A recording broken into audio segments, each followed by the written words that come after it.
আসসালামু আলাইকুম, স্বাগতম জানাচ্ছি নতুন সংবাদে। আমি মোহাম্মদ কিবরিয়া। এই মুহূর্তে জানিয়ে দিব আমাদের হাতে থাকা সর্বশেষ আপডেট। শুরুতেই থাকছে আজকের প্রধান সংবাদ শিরোনাম, পরে বিস্তারিত। জর্ডান উপত্যকায় ইসরায়েলি বসতি স্থাপনকারীদের হামলা। জুনের মধ্যে ইউক্রেন রাশিয়ার যুদ্ধ শেষ করতে চায় যুক্তরাষ্ট্র। সুদানে আরএসএফের ড্রোন হামলায় ৮ শিশুসহ নিহত ২৪ জন। এতক্ষণ শুনছিলেন সংবাদ শিরোনাম। যারা এখনও পর্যন্ত আমাদের চ্যানেলটি সাবস্ক্রাইব করেননি, সব আপডেট সবার আগে পেতে সাবস্ক্রাইব করে ভিডিওটি লাইক দিয়ে আমাদের সাথেই থাকুন। এবার বিস্তারিত। অধিকৃত পশ্চিম তীরের জর্ডান উপত্যকায় ফিলিস্তিনিদের ওপর ইসরায়েলি বসতি স্থাপনকারীদের সহিংসতা এক নতুন এবং অত্যন্ত উদ্বেগজনক পর্যায়ে পৌঁছেছে, যা এই অঞ্চলের ভঙ্গুর শান্তি এবং স্থিতিশীলতাকে মারাত্মকভাবে হুমকির মুখে ফেলে দিয়েছে।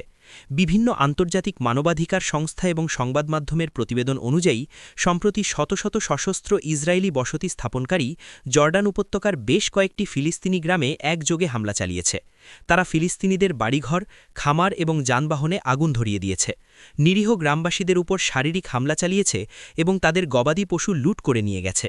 এই নৃশংস হামলার সময় ইসরায়েলি সেনাবাহিনী ঘটনাস্থলে উপস্থিত থাকলেও তারা হামলাকারীদের নিবৃত্ত করার জন্য কোনো কার্যকর পদক্ষেপ নেয়নি, বরং ফিলিস্তিনিদেরকেই ছত্রভঙ্গ করার চেষ্টা করেছে বলে অভিযোগ উঠেছে। দেশের শীর্ষস্থানীয় নিউজ পোর্টাল যেমন প্রথম আলো এবং যুগান্তর তাদের আন্তর্জাতিক পাতায় রয়টার্স এবং এপির মতো সংবাদ সংস্থার বরাত দিয়ে এই খবরটি গুরুত্ব সহকারে প্রকাশ করেছে। এই হামলার সূত্রপাত হয় একজন ইসরায়েলি কিশোরের নিখোঁজ হওয়ার ঘটনাকে কেন্দ্র করে। পরবর্তীতে ওই কিশোরের মৃতদেহ পাওয়া গেলে বসতি স্থাপনকারীরা এর জন্য ফিলিস্তিনিদের দায়ী করে এবং প্রতিশোধ হিসেবে এই সমন্বিত হামলা চালায়। কিন্তু ফিলিস্তিনি কর্তৃপক্ষ এবং মানবাধিকার সংস্থাগুলো বলছে এটি কোনো বিচ্ছিন্ন প্রতিশোধমূলক ঘটনা নয়, বরং এটি একটি সুপরিকল্পিত এবং রাষ্ট্রীয় মদতপুষ্ট সহিংসতার অংশ, যার মূল উদ্দেশ্য হল জর্ডান উপত্যকা থেকে ফিলিস্তিনি জনগণকে জোরপূর্বক উচ্ছেদ করে সেই ভূমি দখল করে নেওয়া। জর্ডান উপত্যকা হল পশ্চিম তীরের সবচেয়ে উর্বর এবং কৌশলগতভাবে গুরুত্বপূর্ণ একটি অঞ্চল। এটি পশ্চিম তীরের প্রায় ৩০% এলাকা জুড়ে বিস্তৃত এবং এটি এই অঞ্চলের প্রধান কৃষিভূমি ও পানির উৎস।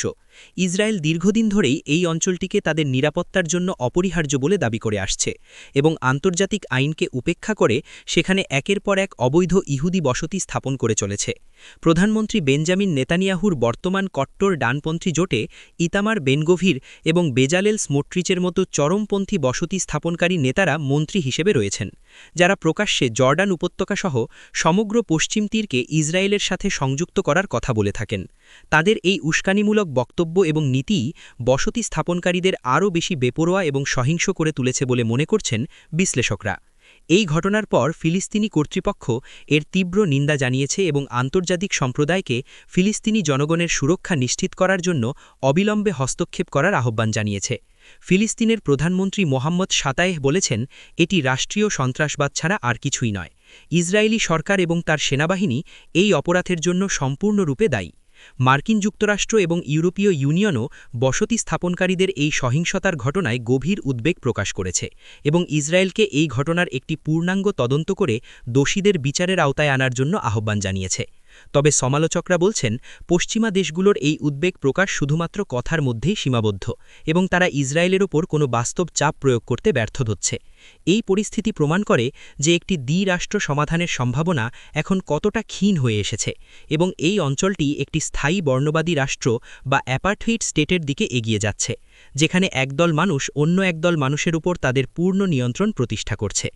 এই ধরনের সহিংসতা বন্ধে আন্তর্জাতিক সম্প্রদায়ের আর কি করণীয় আছে বলে আপনারা মনে করেন? আপনাদের মূল্যবান মতামত আমাদের কমেন্ট সেকশনে জানাতে পারেন। ইউক্রেন রাশিয়ার সংকট, যা গত প্রায় ২ বছর ধরে বিশ্ব রাজনীতি এবং অর্থনীতিকে গভীরভাবে প্রভাবিত করে চলেছে, তা অবসানের জন্য মার্কিন যুক্তরাষ্ট্রের পক্ষ থেকে একটি নতুন এবং অত্যন্ত উচ্চাভিলাষী সময়সীমার কথা বলা হচ্ছে। হোয়াইট হাউসের জাতীয় নিরাপত্তা উপদেষ্টা জেক সালিভান সম্প্রতি এক গোপন ব্রিফিংয়ে জানিয়েছেন যে বাইডেন প্রশাসন আগামী জুন মাসের মধ্যেই এই বিধ্বংসী যুদ্ধের একটি সম্মানজনক এবং টেকসই সমাপ্তি ঘটাতে চায়। এই খবরটি পলিটিকো এবং দ্য ওয়াশিংটন পোস্টের মতো প্রভাবশালী গণমাধ্যমে প্রকাশিত হবার পর বিশ্বজুড়ে কূটনৈতিক মহলে ব্যাপক কৌতূহল এবং আলোচনার সূত্রপাত হয়েছে। এই উচ্চাভিলাষী লক্ষ্যের পেছনে বেশ কয়েকটি গুরুত্বপূর্ণ কারণ রয়েছে বলে মনে করছেন বিশ্লেষকরা। প্রথম এবং সবচেয়ে প্রধান কারণটি হল মার্কিন যুক্তরাষ্ট্রের আসন্ন প্রেসিডেন্ট নির্বাচন। নভেম্বরে অনুষ্ঠিত হতে যাওয়া এই নির্বাচনের আগে বাইডেন প্রশাসন একটি বড় ধরনের বিদেশ নীতি সংক্রান্ত সাফল্য অর্জন করতে চায়, যা ভোটারদের কাছে তাদের ভাবমূর্তিকে উজ্জ্বল করবে। একটি দীর্ঘমেয়াদী এবং ব্যয়বহুল যুদ্ধ শেষ করতে পারাটা নিঃসন্দেহে একটি বড় ধরনের কূটনৈতিক বিজয় হিসেবেই বিবেচিত হবে। দ্বিতীয় কারণটি হল অর্থনৈতিক। ইউক্রেনকে সামরিক এবং আর্থিক সহায়তা প্রদান করতে গিয়ে মার্কিন যুক্তরাষ্ট্র এবং তার ইউরোপীয় মিত্রদের অর্থনীতি এক বড় ধরনের চাপের মধ্যে পড়েছে। এই সহায়তা অব্যাহত রাখাটা দীর্ঘমেয়াদে কঠিন হয়ে পড়বে, তাই একটি সম্মানজনক সমাধানের মাধ্যমে এই যুদ্ধের অবসান ঘটাতে পারলে তা পশ্চিমা অর্থনীতির ওপর থেকে একটি বড় ধরনের বোঝা নামিয়ে দেবে। তৃতীয় কারণটি হল মার্কিন যুক্তরাষ্ট্রের কৌশলগত অগ্রাধিকারের পরিবর্তন। ওয়াশিংটন এখন চীনের সাথে তাদের দীর্ঘমেয়াদী কৌশলগত প্রতিযোগিতার ওপরই সবচেয়ে বেশি মনোযোগ দিতে চায়। ইউক্রেন যুদ্ধ তাদের সম্পদ এবং মনোযোগকে সেই প্রধান লক্ষ্য থেকে সরিয়ে দিচ্ছে, তাই তারা ইউরোপের এই সংকটটির একটি দ্রুত সমাধান করে প্রশান্ত মহাসাগরীয় অঞ্চলের দিকে পূর্ণ মনোযোগ দিতে আগ্রহী। কিন্তু এই লক্ষ্য অর্জন করাটা যে অত্যন্ত কঠিন হবে তা প্রায় সকলেই স্বীকার করছেন। এই মুহূর্তে রাশিয়া এবং ইউক্রেন উভয়ই তাদের অবস্থানে অনড়। রাশিয়া তাদের দখলকৃত ভূমি ছাড়তে রাজি নয়, অন্যদিকে ইউক্রেনও তাদের ভৌগোলিক অখণ্ডতার প্রশ্নে কোনো আপোষ করতে প্রস্তুত নয়। এই অচলাবস্থা ভাঙার জন্য মার্কিন যুক্তরাষ্ট্র এখন একটি দ্বিমুখী কৌশল গ্রহণ করতে পারে বলে মনে করা হচ্ছে।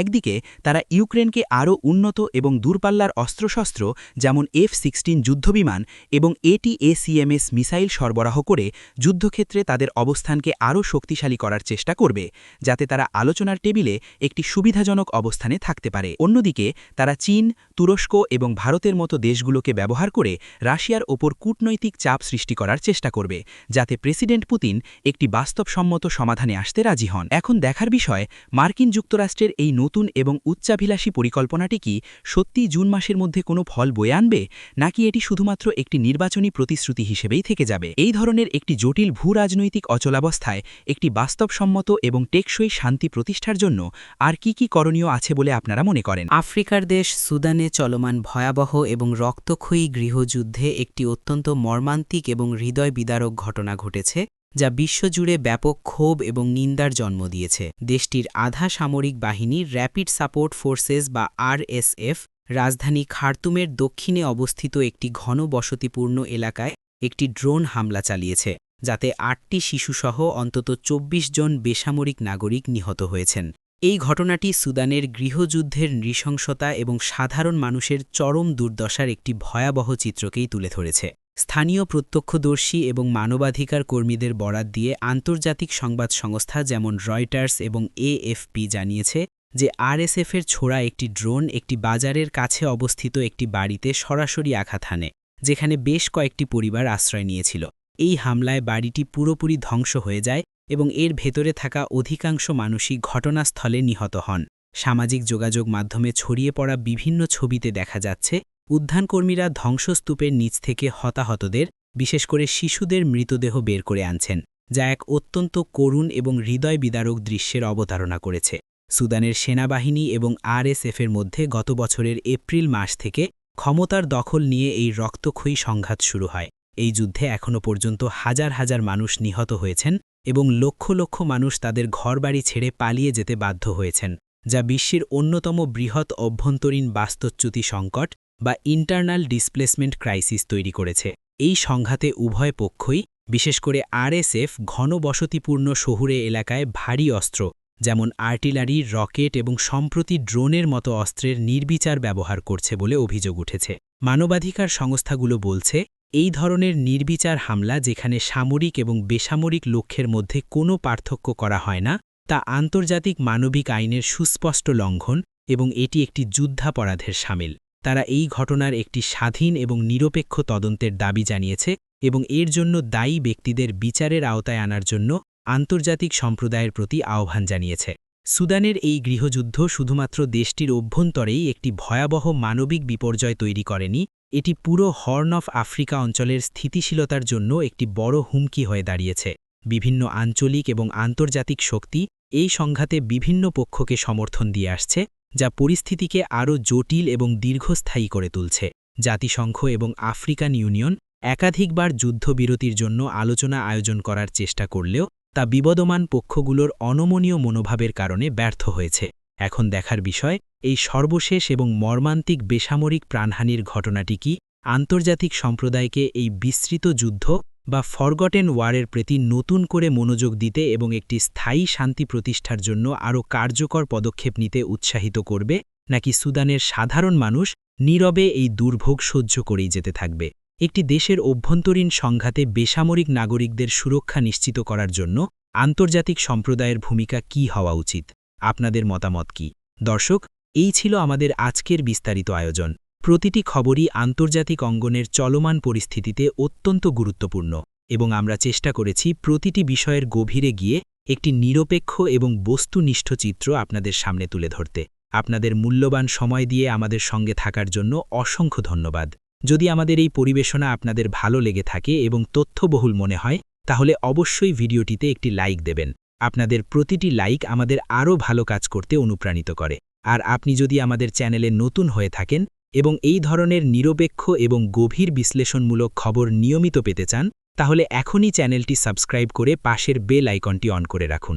এতে করে আমাদের নতুন কোনো ভিডিও আপলোড হওয়া মাত্রই আপনি সবার আগে নোটিফিকেশন পেয়ে যাবেন। ভালো থাকবেন, সুস্থ থাকবেন। দেখা হবে পরবর্তী কোনো গুরুত্বপূর্ণ আপডেট নিয়ে।